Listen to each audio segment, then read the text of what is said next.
7 p.m. Will you please all help me with the pledge of allegiance? Pledge allegiance to the flag of the United States of America and to the republic for which it stands, one nation, under God, indivisible, with liberty and justice for all. Thank you. Before we get going, I need to add one item to the agenda tonight. Two items.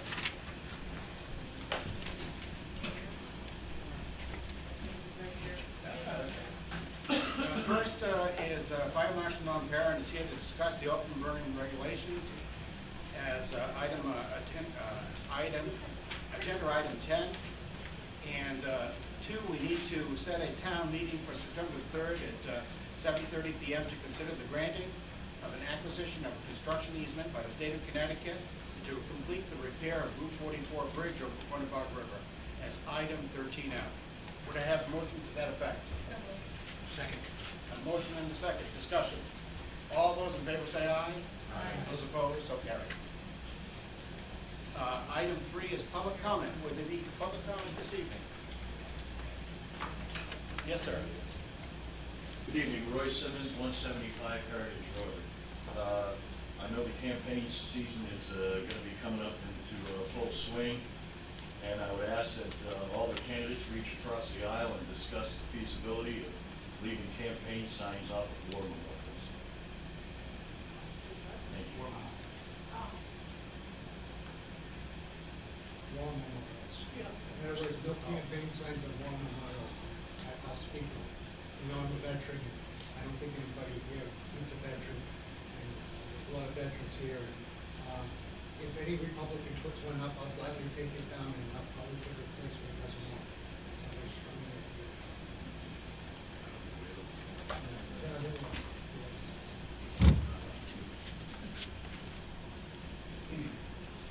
Very good. Would there be further? Yes. Mike Lucia, 12 Wall Street, Putnam, Connecticut. I'd like to thank the board first for having that problem with the fence removed, taken down. And I was just wondering how long it's going to take to finish the project. Move them telephone poles and move the rest of it out of the way. Well, as you know, Mike, or part of the process now is in the court system. And Doug's been to a couple of court hearings that maybe he can enlighten you a little bit further, more than I can. There's a proposal on the table, and until that proposal is accepted by the court or not accepted by the court, we can't proceed any further until that issue is resolved. There's another court date, I think it's August 20th would be the next session in court. So we're trying to come up to an agreement at this particular point, like it's going to. But we're not at liberty to go into detail at this point with you. So basically nothing. Well, yeah, there is something. It is in court. And I think that's where it deserves to be at this particular point. And legally, I think that's what, we have to do to resolve the situation at this point. Okay. Yeah. Thank you. You're welcome. Would there be further public comment this evening? Thank you all. Item 4 is approval of minutes. In your packet, you have minutes of July the 15th, 2013. What would be your pleasure? So moved. Second. Motion and a second. Would there be discussion? All those in favor say aye. Aye. Those opposed? So carried. Petitions and communications. We have a letter dated July the 23rd from Wheelabrator regarding the solid waste tonnage report, second quarter. In our packet, we have a letter dated July 24th, 2013 from Wheelabrator regarding the stormwater discharge monitoring reports. Item C is a letter dated July 30th from 2013 from Wheelabrator regarding the facility inspection report, second quarter. Again, the report is available in its entirety in the mayor's office during normal business hours. Item D is a letter dated July 31st, 2013 from Wheelabrator regarding the truck logs for the first and second quarters. Again, the report is available in the mayor's office for viewing during normal business hours. Item E is a letter dated August the 2nd, 2013 from Wheelabrator regarding the facilities wastewater treatment system modification notification. and request for approval. And again, the report is available in its entirety in the mayor's office for review during normal business hours. Questions? Hearing none, thank you. Item F is a special recognition for Helen Schmidt. And Helen, you're here. Want me to talk a little bit? Yes. Yep. If you would. So, as some of you may know, I spend some of my time volunteering to be the market manager at the Putnam Saturday Farmers Market. And this year I tried to get some more community involvement, and I was able to reach out to the Girl Scouts. And one of the local Girl Scouts who agreed to help us and do some programming for the market is a Woodstock Academy student named Helen Schmidt. And we started talking about a project about the market, and we tossed various ideas back and forth. And the plan was that she would do this to get her Gold Award, which is a major award for a senior Girl Scout. Well, along the way, the paperwork for her Gold Award ran into some communication glitches, and she told me back in, I believe it was June, that she wouldn't be able to get her Gold Award for doing this. And I'll be honest, I expected that was going to be the last I was going to hear from her, but it wasn't. She kept working on the project, did some great research on the reasons to buy locally from your local farmers market, benefits of getting produce that's fresh picked, not buying stuff at a supermarket that may have been picked weeks before. And she put together a presentation. She did a 3-panel board that she was there with. She came up with some pamphlets, and she's given us this to keep. I'm going to be putting it up in subsequent weeks. She came up with a pamphlet that we can continue to reproduce and use. In fact, I need to remember to get the file in case I need to update it. And she even came up with some bookmarks for our market, which I had no idea even she did the bookmarks. And I'm a big reader, so bookmarks just made me happy. And because she's not able to get her Gold Award for reasons I can't influence, I said, is there something we can do for her? Because she spent a lot of time putting this presentation together. I think it's good not just for our market, but for the weekday Northeast Connecticut farmers markets too, to encourage people to buy locally and keep money in the community. And it'll hopefully help for making a healthier community too. So Helen graduated from Woodstock Academy. She's going to be going on to Tufts in the fall. And I'm really glad that I could talk with Doug and Pete about getting her at least a little bit of recognition from the town of Putnam for all the time and effort she put in. And it was great working with her, and it was a really pleasant surprise when she kept going on this, even though her expectation of any sort of recognition was out the window. And I'm going to miss you.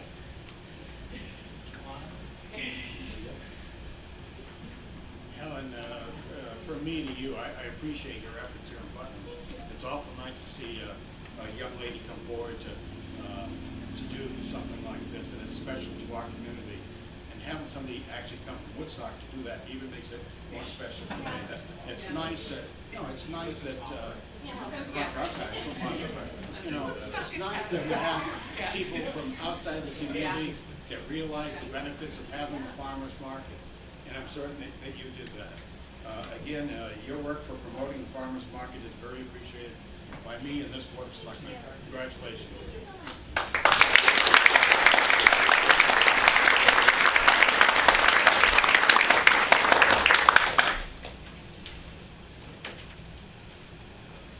Item A, General Government Committee codification.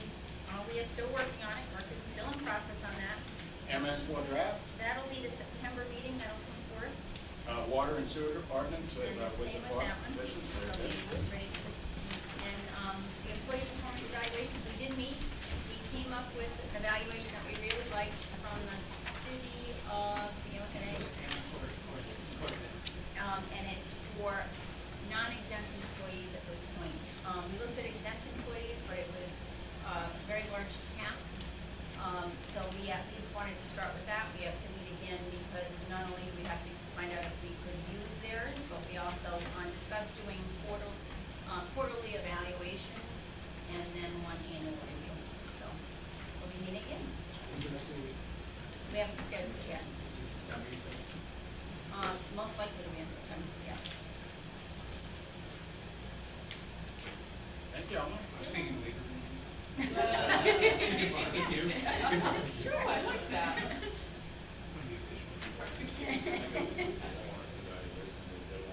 I have some evaluation from, Oh, good. we do Yeah. 3,900 evaluations a year, so. Great. It's all the way from the CEO all the way down to the, it's like 6 different divisions. That's terrific. Thanks, Ellen. That's awesome. Owen is yours in there? I have to do them, so I don't, I hate doing them. This happens to be very good. Yeah. Item 7 is reports of special committees, Wheelabrator Contract Review Committee. I'm happy to report that there seems to be some movement on Wheelabrator's end. There's a possibility that they will be taking the proposed draft to their board of directors by the end of August. So I am planning to schedule a meeting of the review committee that first week after Labor Day. So it'll be either Tuesday, Wednesday. No, it can't be Tuesday because we'll be more stuff. So it might be Wednesday or Thursday. Item B is Charter Revision Study Committee, Doug. I'll pass this off to Selectman Miller. Oh, If you're wrong. going to make a motion. Oh, yes. Well, we do want to make a motion to extend their charge for another 6 months. So I will make that motion. May I have a second? I will second. Have a motion and a second. Discussion. All those in favor say aye. Aye. Those opposed, so carried. Can I ask how far we've gotten on it? I know that We've had our organization meeting, the second meeting was canceled, and Yeah. that's where we stand. Okay. Summer was not a good time with all the other things going on, so. Item C is Putnam Facility Study Group. Doug, any further meeting? No further, probably we'll see if we can get them going, maybe at the beginning of the, when school year is back in session, to see if they'll, because we are later on in the report in terms of 11B, maybe that's one of the items that we will present to them for a possible discussion. Very good. Item 8 is Economic Community Development Report. I know Doug was here. Good evening. Under the Putnam Redevelopment Agency, the Community Development Block Grant for 2012 Housing Rehabilitation, you have the report attached to your report.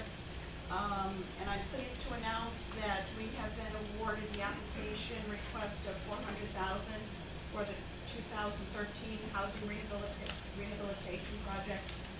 So as soon as the 2012 is closed out, we have the ability to start 2013. We have approximately 15 people on the waiting list so far. The Putnam Redevelopment Bylaws Review, preliminary discussion has ensued with Town Council for a general overview to update, revise, and modify the redevelopment agency bylaws. We are a separate entity with a set of bylaws under state statute. Attorney St. Ange recognizes and suggests that they be reviewed further. The bylaws were modified and adopted in February of 1983, approximately 30 years ago, with a minor modification made in February 2002 regarding annual meeting dates. Under Economic and Community Development, the Municipal Brownfield Pilot Program project, Cargill Falls Mill, demolition plans are at 90% complete. The National Register nomination draft is being reviewed by the state, and comments incorporated and returned to the State Historic Preservation Office. The decision to send this on to the National Park Service will be made at their meeting in September or October. The National Park Service preliminary review is complete, which establishes that there is no harm in removing the structures proposed for demolition.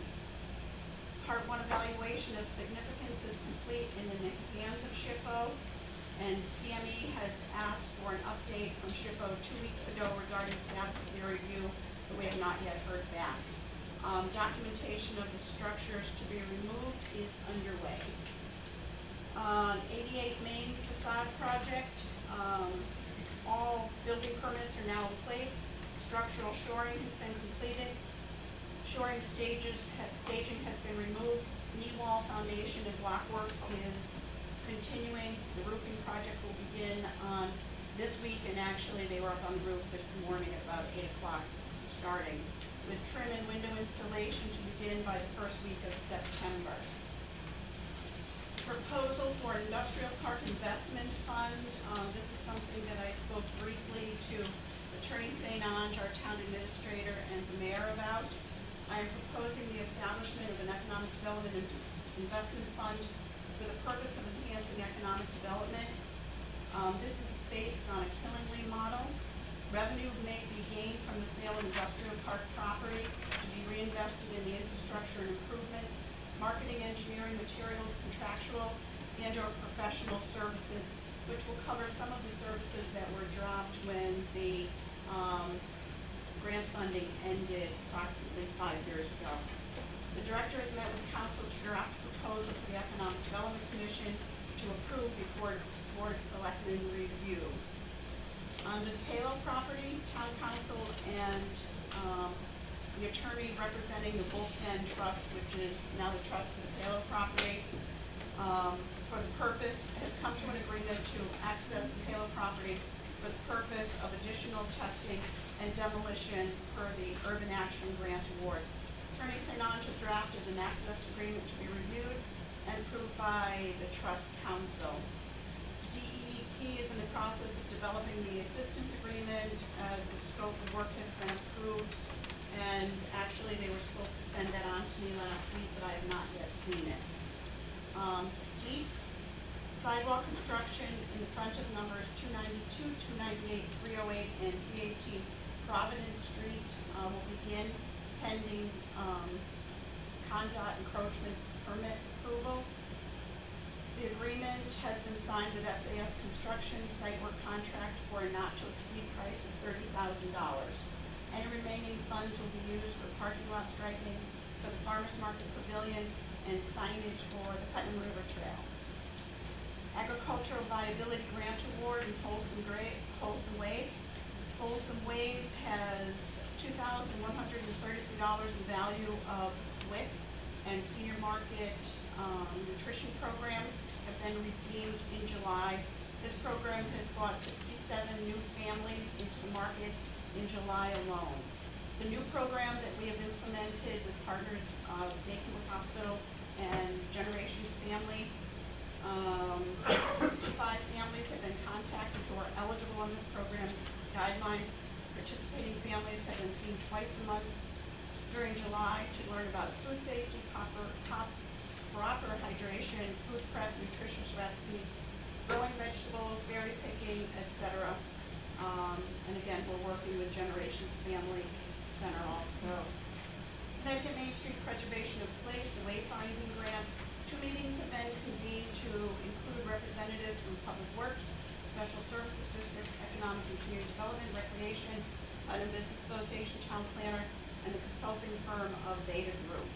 Decisions are taking place to develop a consensus and plan regarding the state line gateways, existing gateway signage inventory, walkability, wayfinding opportunities, and pedestrian gateways. Improvement ideas being reviewed include coordination of signage paint color, additional signage, removal of some existing signage, interpretive signage to enhance public parking and facility areas, and signage design. Unique and creative concepts also include digital mapping with the capability of scanning the QR code. So any of our signs in town, they have a QR code. If you have a smartphone, and that'll open up an interpretive map of the district and tell you where all the pre-municipal parking is.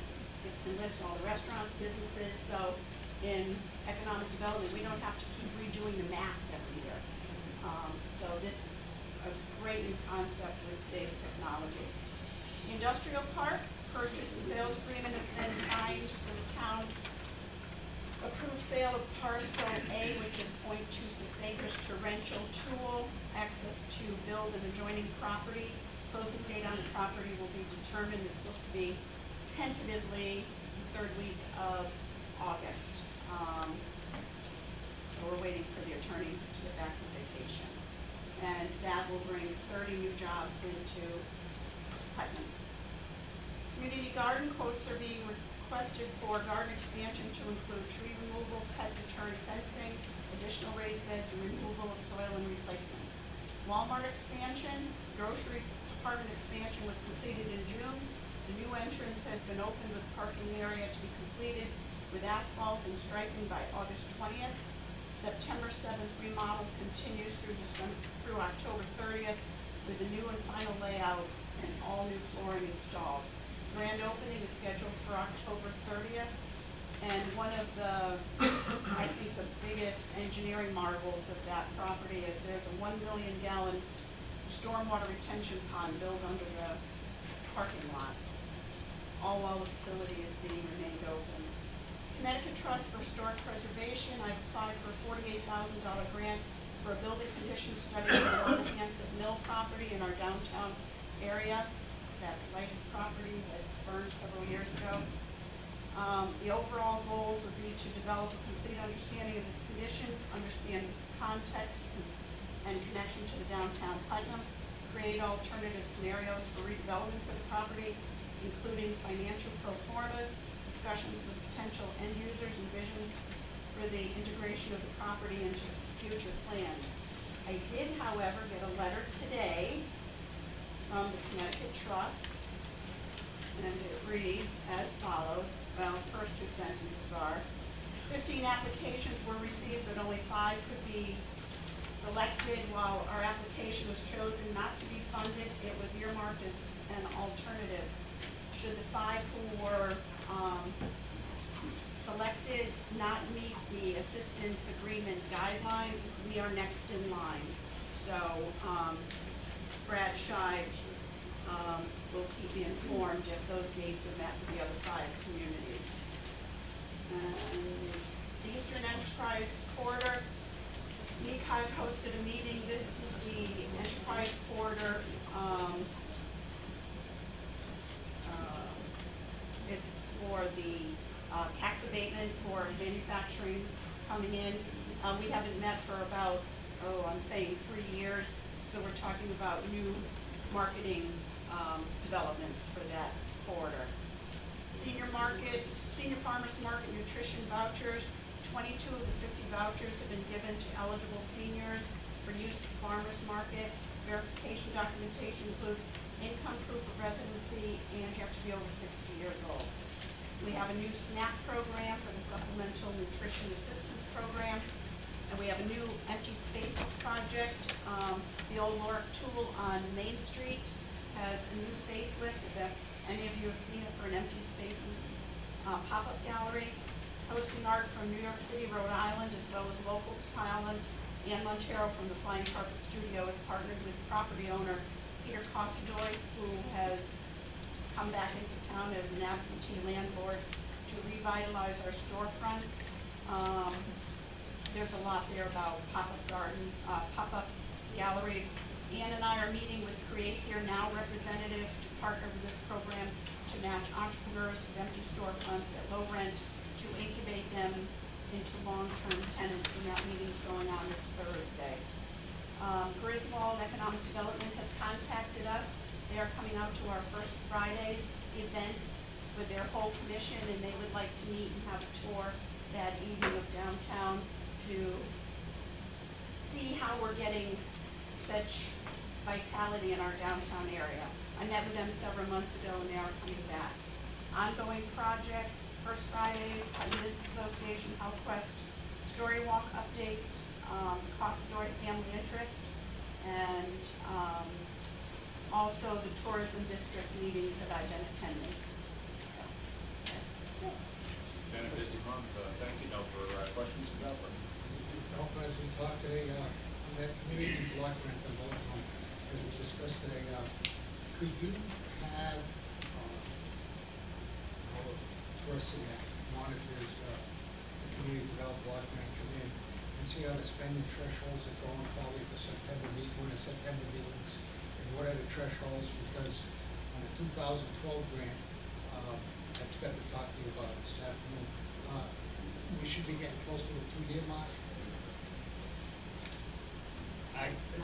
That's what I'm. Look in my file. Yeah, Yeah. yeah. If you could, I think it'd be good for them to come to the board so we could discuss 2013, 2012. Okay, so you'd like to meet with Lisa Rowan Associates Yeah, on just to, that? just to bring them in so we can see where the thresholds are on both grants, okay? Okay.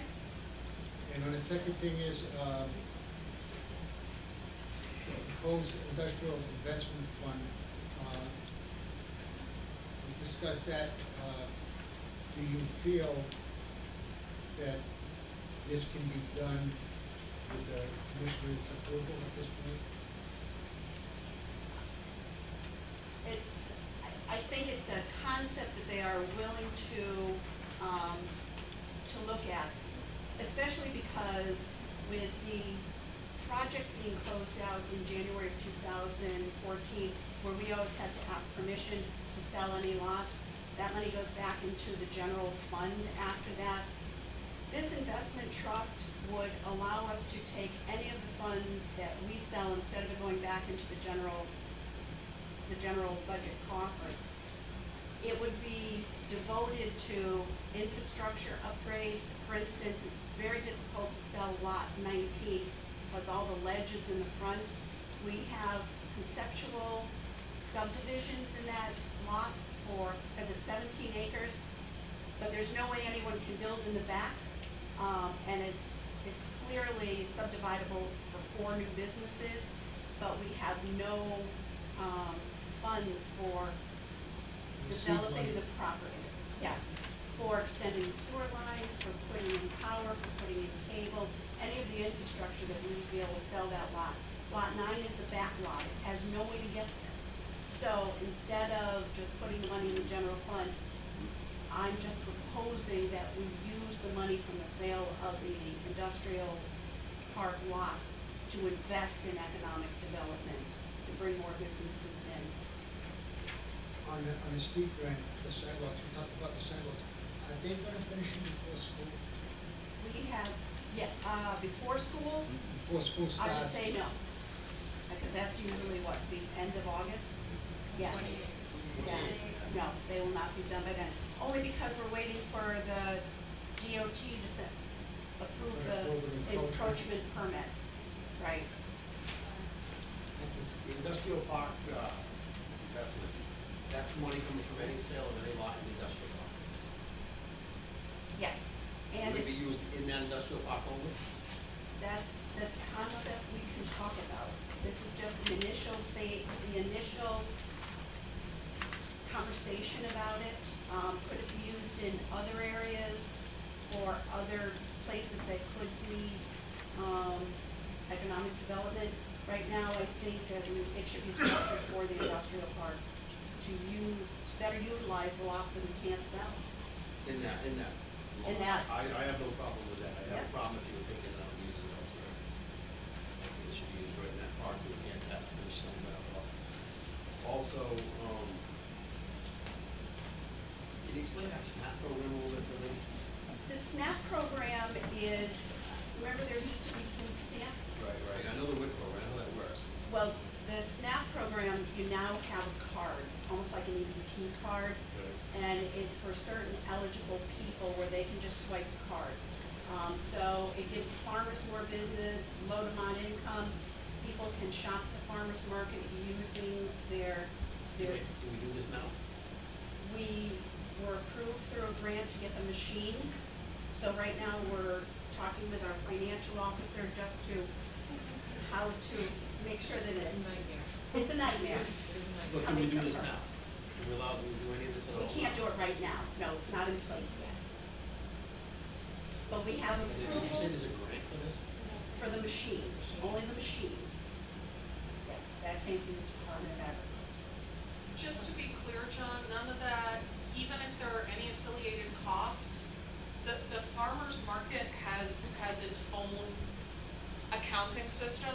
If there do end up being any minimal monthly costs, it wouldn't be anything more than a couple of bucks, because I've been looking into this with them.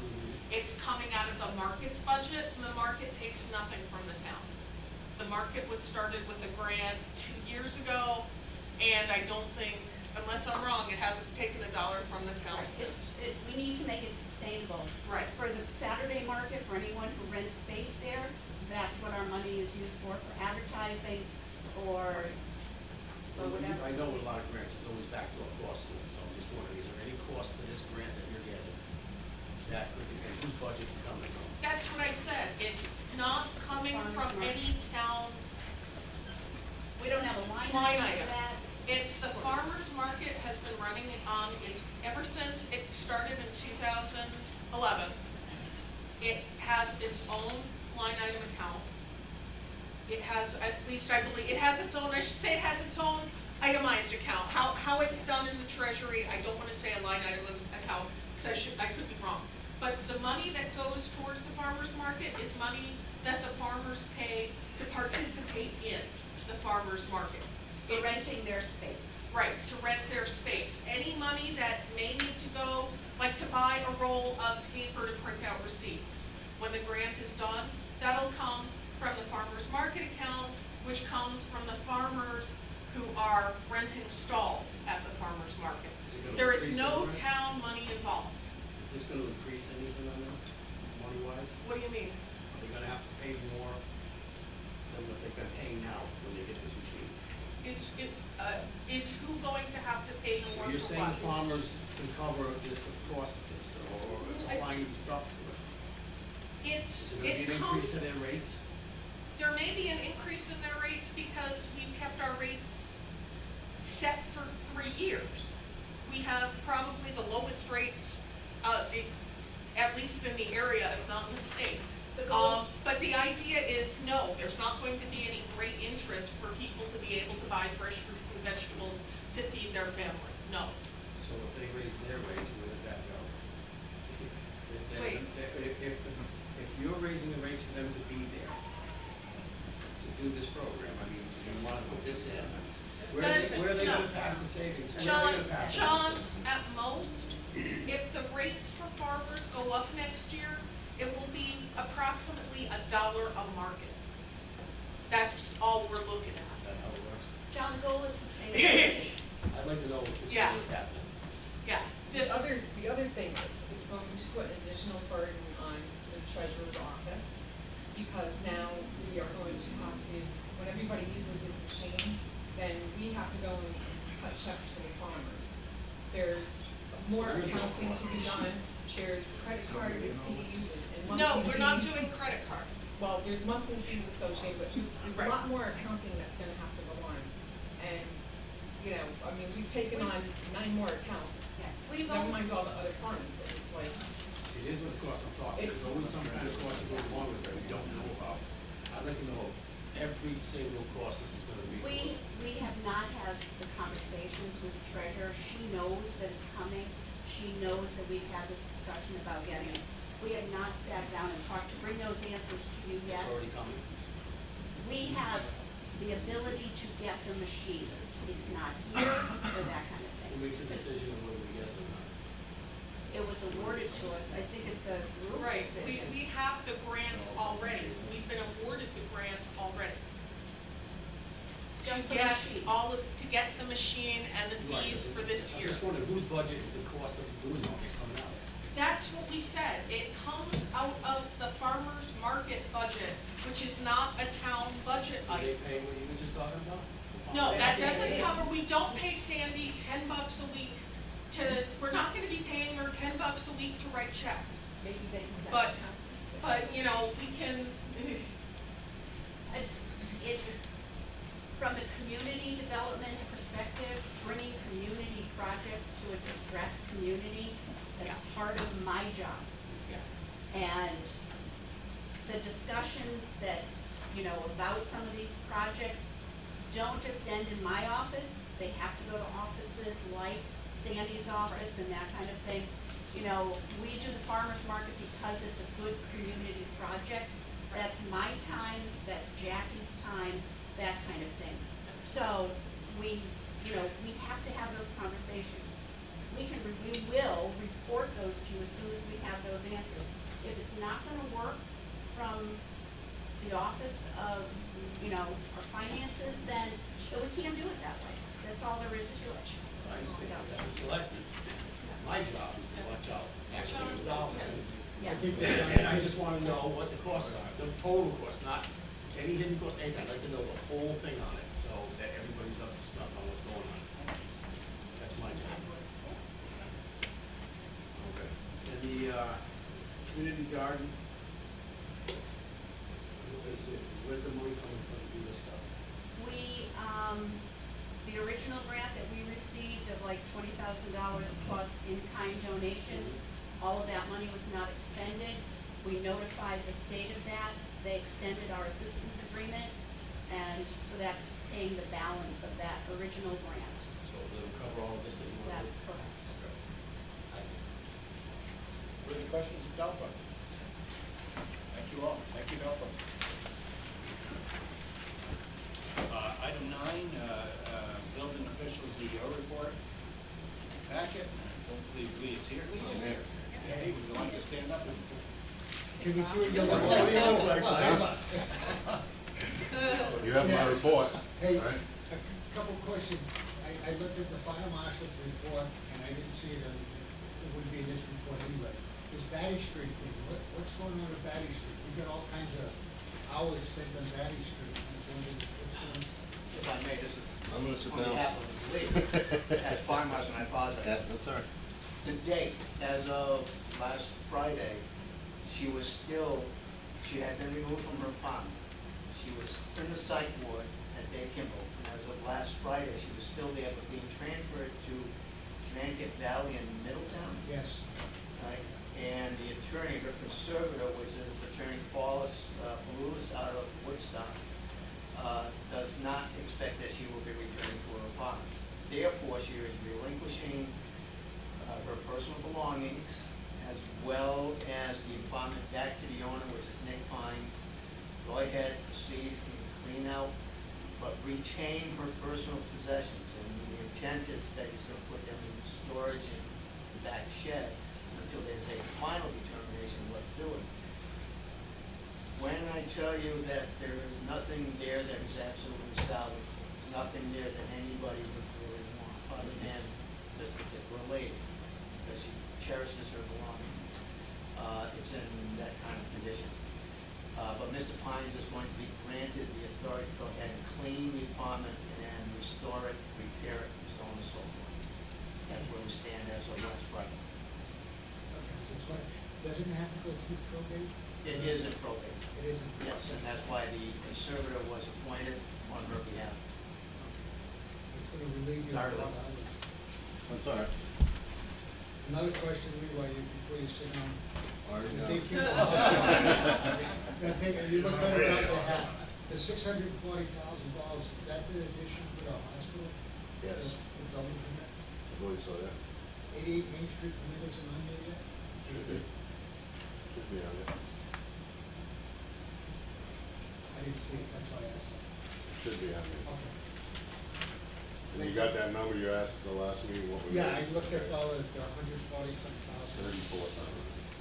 134, I think. 43. Whatever, that's it. Thank you for that. Is that it? For me, it is.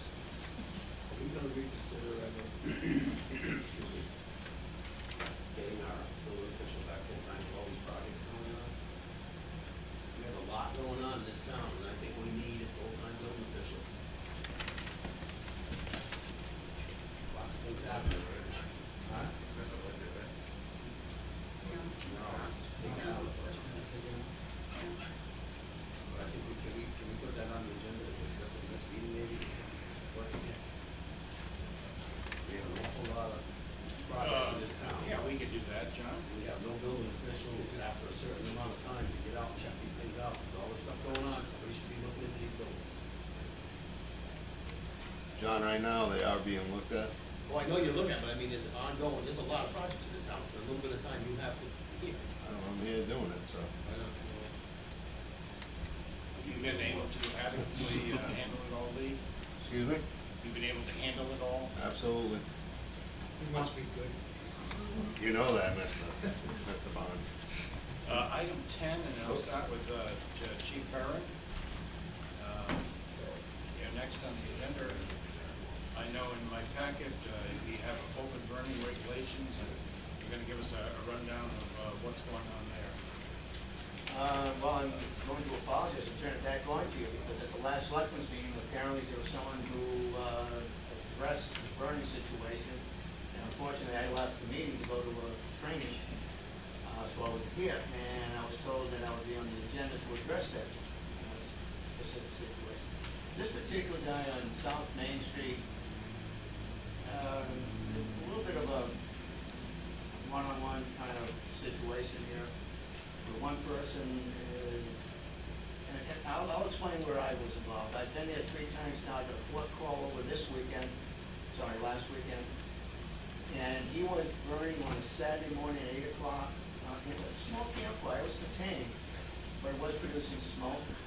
It was a hot, humid, and a health-restricted day. And 8 o'clock in the morning, they had an open campfire, and when I responded, I said, you kind of knew I was coming.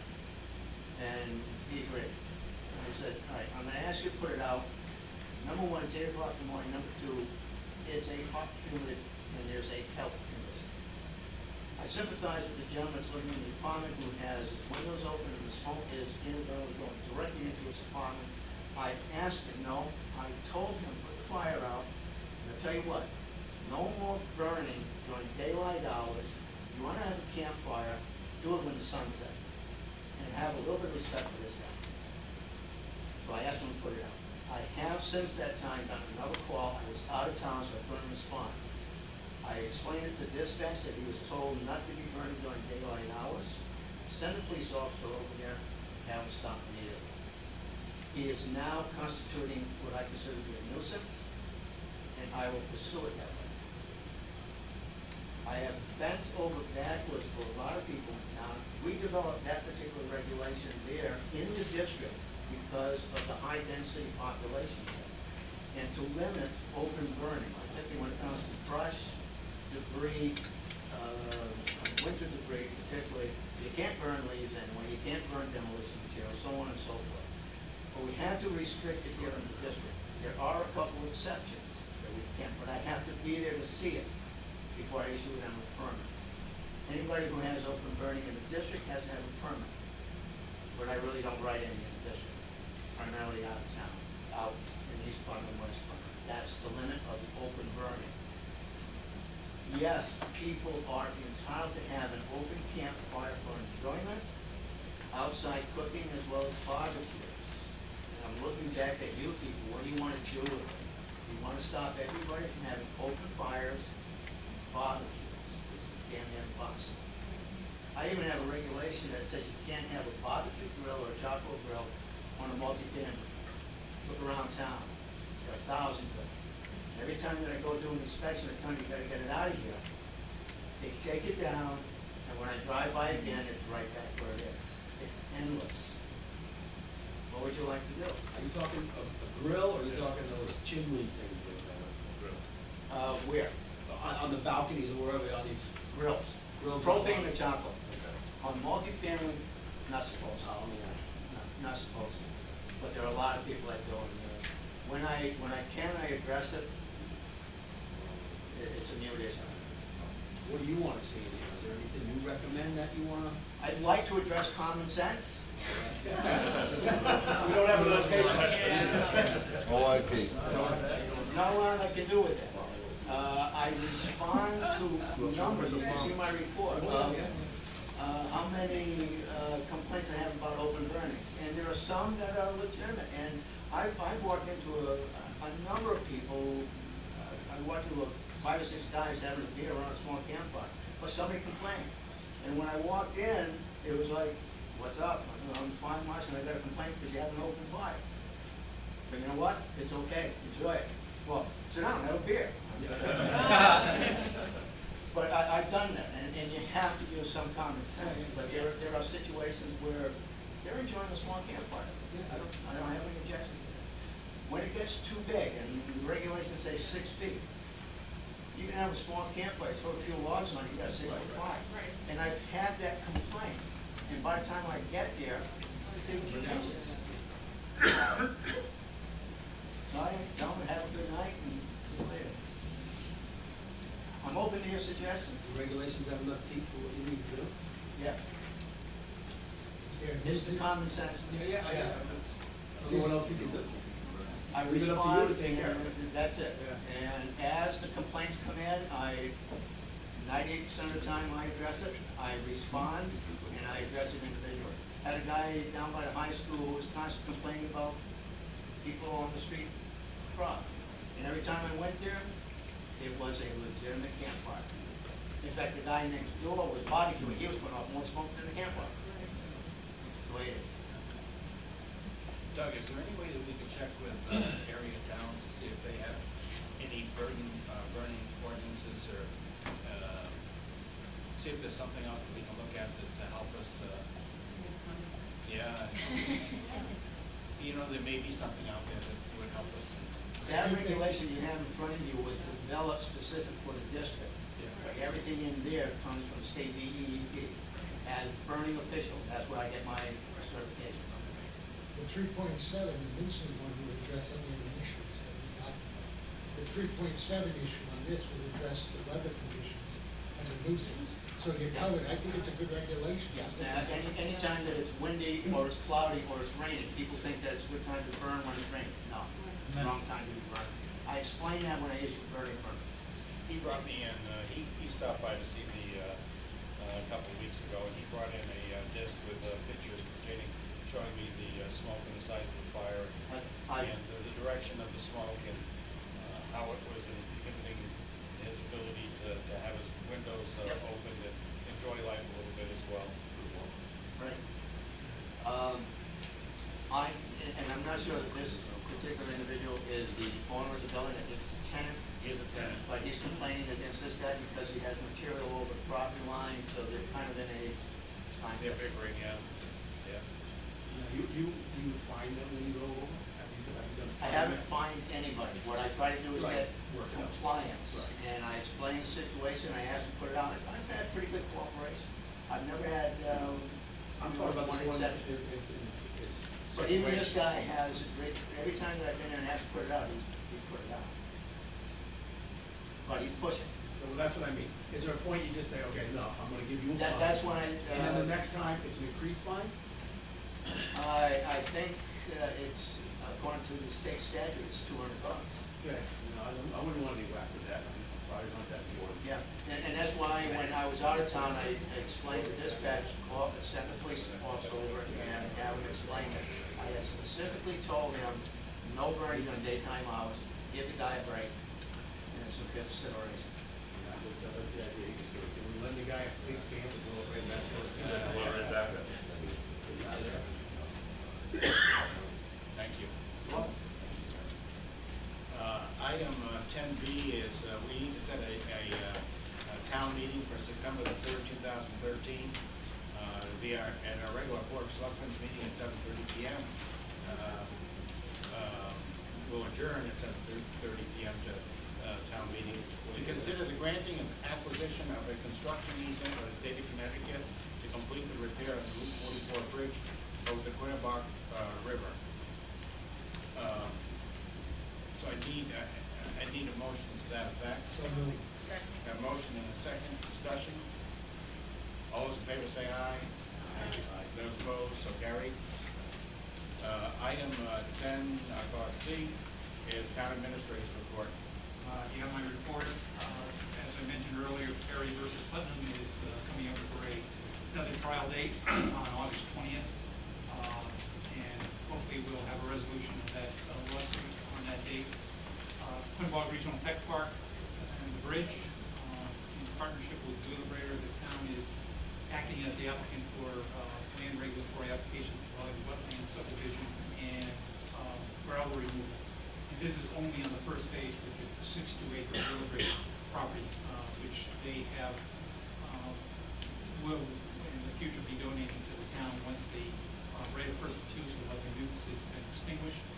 I was hoping that we have be able to have an executive session tonight to be able to discuss this item with the Board of Selectmen. We're not quite ready to do that, due to people being on vacations and other types of things. But in the meantime, we're moving ahead, at least with phase 1, and this will allow us to get the necessary town regulatory process in place, so that when the bridge is ready to go out to bid, that we have all the necessary permits in place for construction of the bridge. And I'm hoping that by the next meeting of the selectmen, we'll have an ability to discuss the new right of first refusal. And in the meantime, we are also trying to set up a meeting with Senator Williams' office. One is the items that to discuss the transfer of the easement from state DEP. And this is for the east side of the Twin Rock for our access to Kennedy Drive. The DEP has already granted us that they will issue us the easement. There are some conditions that are part of that, and we just want to have a meeting to understand when we will be able to address those conditions, whether it will be part of the project or at some future date in terms of getting the easement granted to the town. And then once that is determined, we will serve as the applicant to the state CONDOT, because we have to get a break-in non-access on line 395. So again, it's a matter of coordination, and a lot of parties involved with the various components of this project, and hopefully a lot of things are hopefully going to start coming together. And we'll see some activities on the bridge end part this fall. General Government Committee, as you already heard from the report, I did attend the General Government Committee meeting and did obtain some examples of other towns and their employee performance evaluation. And I thank you for this for the other information tonight. And then on blight ordinance implementation, I've been working with the fire marshal and the building official on the design of necessary citations and notices that we're going to be using to note the violation of the blight ordinance. And tomorrow morning that should be completed, and we'll have those to both the fire marshal and the building official for their use. We already have a number of complaints that have been filed. Some have already been acted on, some have some problems in terms of serving notices, but we're moving forward in terms of active implementation of the blight ordinance, and with the creation of the citations that should help the building official and the fire marshal immensely in terms of moving forward. And that completes my report. You got questions for Doug? Yeah, Doug, on that land that we're having such a problem with, that's basically holding up this whole program. That's correct. I'm just throwing this out, and I don't know if you have the answer. If for some reason we can't sell it, at what point would the state back out of this bridge and all this other issues? If we can't settle this, we're gonna. I would think that, within the next, I think maybe we have by the end of the year, but I don't want to wait that long. I think, when the state's losing their patience, I think the state delegation is losing their patience, so. Is there any way that we could, now that the state's got all this money, and everybody's got this money invested in it, and all the plans are followed, and you just got the plans today, the conceptual plans of the land and all the parcels of the land, what's gonna be needed. Is it possible, and I'm just throwing this out, that we could go into eminent domain? That's always one of the options. We've been trying to hold off on, sort of the nuclear option that we're calling it, and because we are close. And again, if there hadn't been some intervening vacations, I think we would have had something proposal for you tonight. We met with all the parties involved last Monday, I believe it was, and we are very close by now. Yeah, well, I'm just saying that, we're getting to a point, we've been doing this for 5 years. Right. I mean, the thing is, we spent so much money, the town has invested, the state has invested all this money. I think it's gonna reach a point where maybe we should look at that option and move forward with it. I mean, if we're gonna invest this probably $20 million worth of investments in this right now, between the YMCA, the state, our costs and everything else, it's foolish for us to be held up for 5 years. That's just, Particularly when we're hoping that, right now the market is still down, but we want to be available when the market starts coming back, that we'd be ready to go. And again, as Delbert mentioned tonight, we have very little left in our existing industrial park, and again, that one lot is quite challenging in terms of development, so we need some more land to be able to provide to developers who want to come along and look at that. We're always getting inquiries, and again, we're basically at the point now where until we have a bridge built, we're really not in a position where we can actually market that property. I got another question you probably can't answer. Sure. Is any of this gonna be, we just approved a meeting tonight to get some funds to open up the right way, make it the right, whatever that meeting we just. that's 244. Oh, that's for the 44. That's for the It's not 44 that bridge, right, yes. Okay. Great.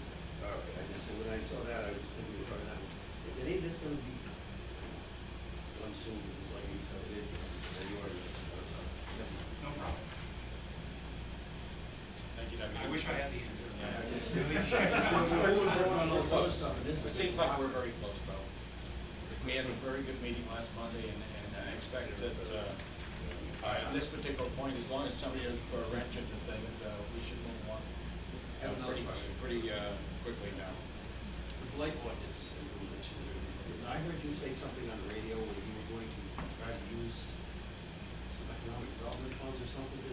No, what repairs on the we, property? the possibility is, again, pending whatever the wait list is on the CDBG funds that Delco was able to get through the Economic Development and Redevelopment Agency, that if somebody came along and was eligible and they had a blighted property, that means they have to meet all the criteria, then, they would go on the list just like anybody else would in terms of the possibility to apply for those funds. But that's the only thing that, anybody who had a blighted property, they'd have to be up to date on their taxes and other types of things. Maybe on the water and the water. Right, that type of thing. They'd have to have equity in those things. Thank you, though. Yeah. Item 11, item A is Quinebaug Regional Technology Park and Bridge. I know we've already talked about that. Anything further to? Nothing further. Item B is state disposition of surplus property. Again, 380 Palmer Street, we're again attempting to set that meeting up with Senator Williams and Representative Rivero. Hopefully we can get that meeting set up for, I believe the two dates that we've chosen are August 20th and August 22nd. So We do have an extension granted until October 1. Actually, I think it's longer than that, at the end of October. So the DAS, Department of Administrative Services, has granted us an extension, which allows the town the appropriate amount of time to consider their ability to purchase the property. Sure. The property up there that, we're not gonna have the right of way going through, they're gonna keep a small building on the left-hand side. They're gonna keep Yes. half of the first big building. The first big plus building. all the parking lot, so we end up with basically, probably in the back of the old building, and you've got two old buildings up on the other side, and the old house on the hill. So you don't have much there, I'll tell you that, and everything else is wetland. Because I went there the other day and walked out back, two places to go swimming, and it's all wet, all of it's wet, so. It's not, to me, it's not a good property, but I know what you want. They do.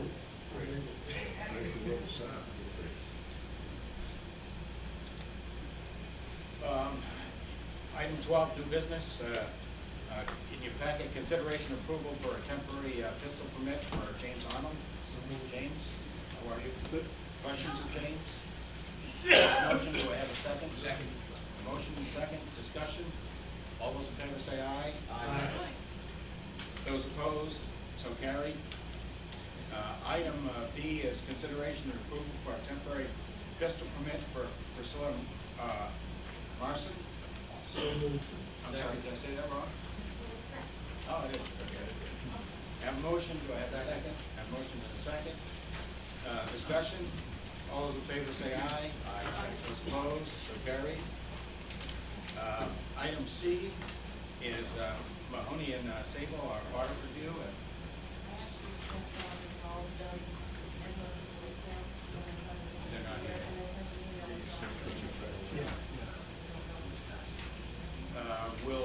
extend that invitation to our next meeting. Yeah, we move the table to the next meeting? A motion and a second to table to the next meeting. Discussion? All those in favor say aye. Aye. Those opposed, so carried.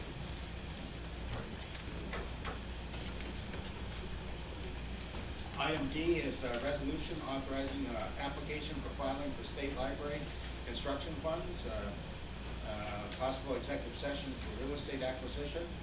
I would table this till the end of the meeting because we will have to. We will go into executive session. Not to hold anybody up to your question. Okay. So moved. Motion table to the end of the meeting. Motion is second. All those discussions, all those in favor say aye. Aye. Those opposed, so carried.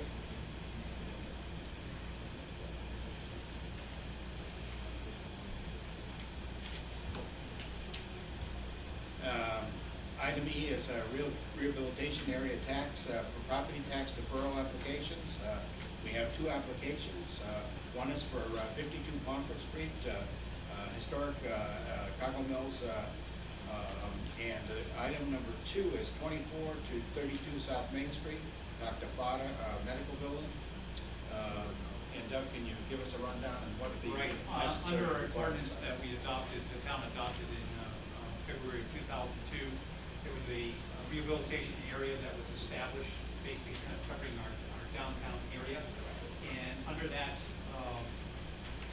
ordinance, any properties that fit within the boundaries of that area, and they met certain criteria, would be eligible to apply to the board of selectmen for a deferral on the increase in the value that would be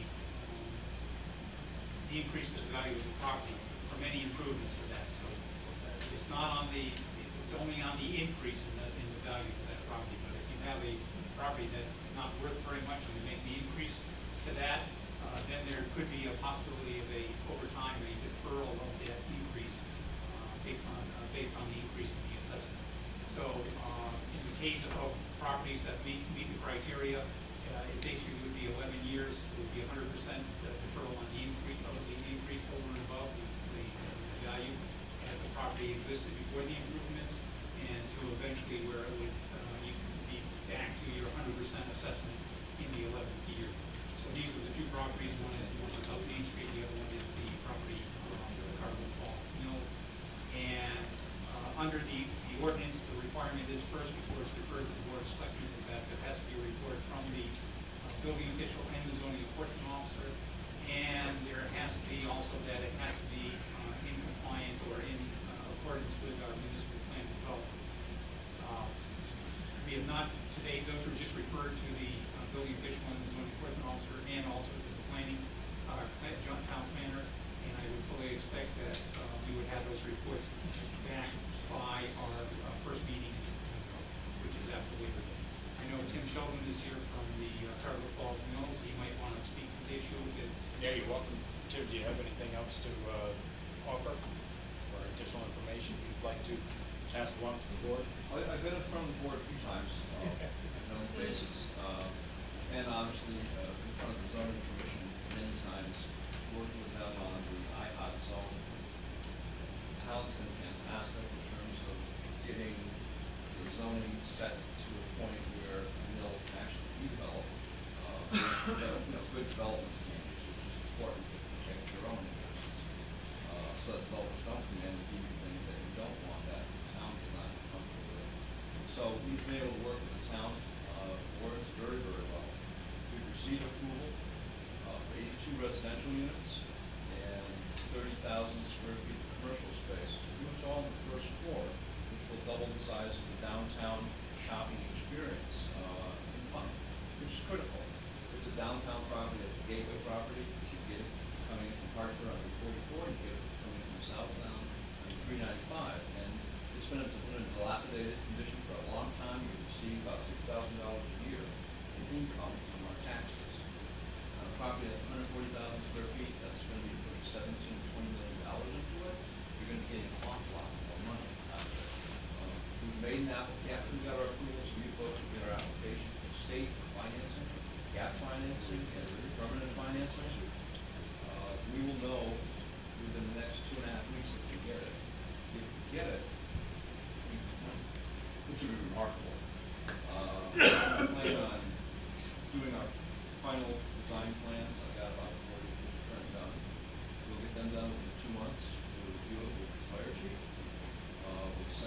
Lee, he'll send it off to the building officials and city building officials for their review.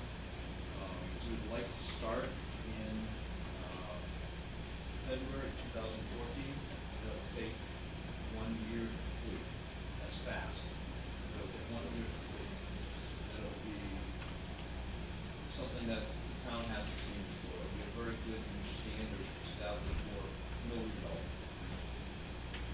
So, that's really, I assume it's gonna go to Doug, or Lee Post. Don Johnson and Don Johnson. It's already been. Okay. How's the hydro committee? Well, as you know, we received a FERC license on it. We made an application, thanks to the selectmen, for creating a CPACE program, or allowing the CPACE program to go through. And we're pretty sure, cautiously optimistic, that September 2nd, we'll be getting a board approval. And then within the next 7 months, we'll be building it out. Has it been approved by the Fourth of July? Oh, it's all been approved by the federal government and the state government. Everything's approved. We have turbines that are bought. We're just ready to try to get that final financing. And this will be the first sustainable mill in Connecticut. All the power that's being generated will go directly into paying off the balance and go to the grid. It's very special. Thank you, Tim. Thank you. Appreciate it. Thank you. You guys help us out a lot. Now, this deferral, that's for the full 10 years, no tax increase? No, it's phased in. Starts out at 100% on the increase in the value of the assessment due to the improvement. And it gets phased down by 10% each year until, and it depends on how much increase in value. In this case, both of these applications come in at the 100,000 or higher investment in the property. So that's why it's a 10-year phase in. First year would be 0%, on the increase of the improvements made to eventually get down to the 11th year where they're back at 100% based on the improvement. Does it go with how much use is being done? Say you've got half your units, I understand that kind of investment, you're not getting a lot of money back right away, but if you use, like, say, a quarter of their apartments, or the commercial use is not even used? It's based on the investment, not on the use. I mean, what if the first year, if they chuck home running? It's not on performance. Well, I know, I'm using that as an example. So if they don't do anything, then the 11th year, you're at 100% based on the improvement, so. Could you give me a copy of that, Karen, why I just have curiosity? For all of it, is it all in, ordinance itself? It's all in the ordinance itself. Okay. I know somebody. Do you know something? Thanks. Thank you very much. Thank you. Item F is approval of bills. Make the motion, we pay it all in bills. Do I have a second? A motion and a second, we pay all bills. All those in favor say aye. Aye. Those opposed? I don't know what they are, I have no idea what those bills are.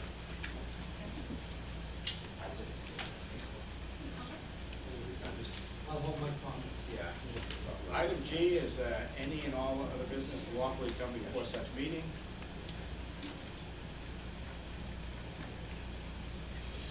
Item 13 is public comment. Would there be further public comment? Yes, sir. Hi, Dan Lucio, 145 Woodstock Avenue. Just a question for Doug on the lawsuit with the Perrys. Yes. Could you tell me the date again? The 20th. And the time, please? I'm not sure. I think it's dependent on when Bill St. Ives gets back. Bill's on vacation, so Okay. he'll know more on the 9th. Okay, and one other question I have for you. Do you know if Bill received a copy of this? Yes. This is what I showed, okay. Yes. All right, thank you very much. Thank you, Dan. Further public comment? Yes, sir. I don't want to keep going back to this burning situation on South Main Street, but I've got another situation I've got to make you guys aware of. This gentleman is in the immediate area where the doctor's office is, that's under construction, may pose a potential additional problem. Yeah. Gives you more back?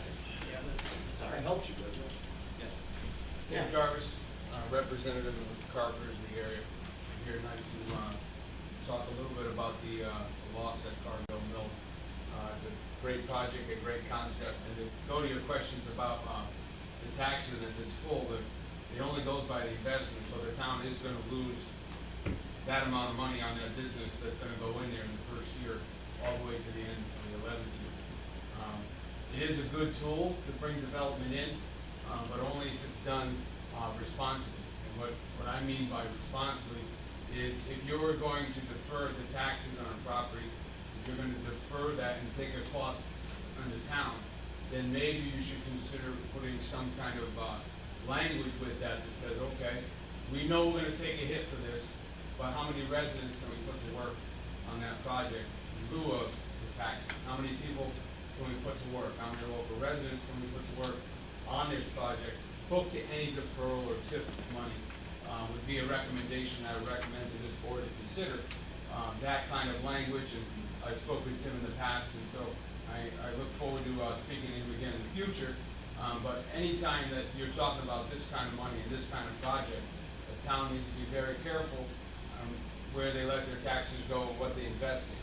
So my suggestion would be to consider local hires, to consider maybe adding some kind of ordinance or language hooked to this deferral that says that the companies that come in there on the project, that they'd be part of a certified state apprenticeship program, that they would be a part of building a better future. It's great to come and build a building, but if you're not sustaining the future, then you didn't get anywhere. And by sustaining the future, it means investing in the community, not just the building. Investing in the people that are going to pay the taxes, investing in the people that are going to buy houses, that are going to buy these residents. And with these kind of projects, based on the past, it's been said that your future is your past projected forward onto a screen, where decisions you make now will affect what you do in the future. And so with that being said, these kinds of projects tend to bring people of low caliber to develop them. And what I mean by that is whoever will work for less, whoever will do their best to cheat to bring the cost of the project under budget.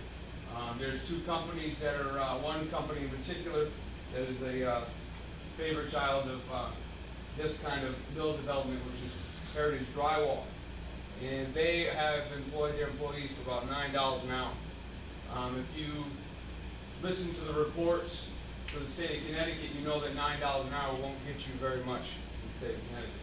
There's been reports that say that the minimum to survive in Connecticut is $18. This project in particular is down in Stamford, and it is a high-rise where this company is working and paying their employees next to nothing. And the state was involved in finding that company because they not only were they paying them $9, they didn't pay them for another 3 weeks. So this is the kind of project that you are looking at. It's beautiful to take a dilapidated property and make it something nice and special, but consider what you're looking at. And if you're going to invest in a project, if you're going to invest in something, make sure you're getting a return. It's tax money. Make sure you're getting what you think you're getting. We can make pretty posters, but make sure what you see is what you're getting. There's another company, the company that was hired as the GC Montego has another company they like to hire, which is TJ & Sons, which has 3 stopovers in the state of Connecticut, which says they don't pay their employees, or they misclassify with a 1099, they don't have workman's comp. So this kind of project is what brings these people in. So if you're going to invest in it, I'd like you to consider putting some tooth, some bite to what you're investing in and saying, hey, all right, we get it. The mill needs to be redeveloped, and let's talk, but let's do it responsibly. Let's do it with local hires. Let's do it with local people. And if there's any questions, I'd be willing to answer them. If Mr. Sheldon would like to speak, that's fine as well. Thank you. Will there be further public comment this evening? Yes. Joe Warren, 17 Wall Street. Fire chief brought up an interesting issue of doctor's office within a burn area, the smoke. Shouldn't there be consideration for people with medical issues within a densely populated area as far as outside burning is concerned? And as far as that goes as well, permits. how often and when should a permit be, granted and issued? As far as Permit for outdoor open burning? burning? Outdoor burning, fire pits, that sort of thing. The exception for campfires and ceremonial type fires are an exception. I don't issue permits for that. The only time I issue a permit is for burning of brush, and that will only be in areas that are conducive to the requirement. Can be within 100 feet of vegetation, so on and so forth. That there are a lot of restrictions on open burning permits. So I have to physically see what they're burning before I write the permit. On an open campfire, that's an exception. I don't give them a permit.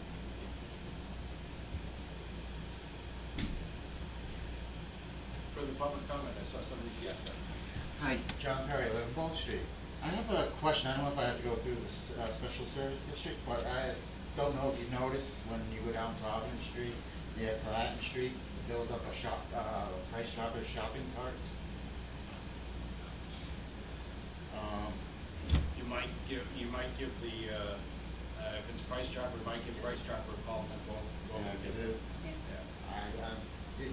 I don't know if it goes under the dolly. Carts. They're gonna lose their carts. Yeah, they're gonna want their carts back. They're gonna lose their carts. Yeah. Yeah, I'd probably give Price Chopper a call. Thank you. They'll be happy. All right, hearing no further public comment, we need a motion on the floor to go into executive session. Before you go into executive session, the action or the consideration tonight is kind of twofold. One is that the library committee is moving forward in terms of the project for the new library. And as you discussed at your last meeting and made a motion to authorize the town attorney to write a letter of intent to the owners of the 83 Church Street property. That was done. In the meantime, we received a response from the owners of that property saying that they would be willing to consider an offer from the town. And this goes hand in hand with the other action that we would be considering tonight, which is authorizing the filing of an application for the state library construction funds. And in order for that to be accomplished, it has to be site specific. So one of the issues that you will have under discussion tonight after the executive session is a discussion of a site specific location for the construction of the library. So I just wanted to give you that as an overview, and so it would be appropriate, I think, to go into executive session and to invite George to be here, Chairman. Do we want any of the other library representatives to come into executive session with us? Marcella? No? Okay. Just. We have to be careful in the way that we make the motion tonight.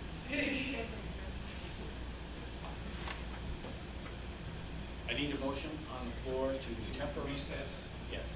Recess, go into executive Yeah. session, and I'll make that motion and invite George Tangeris and Doug Cutler. Everybody else witnessing? Very good. Second. A motion and a second. All those in favor say aye. Those opposed, so carried. Thank you, folks.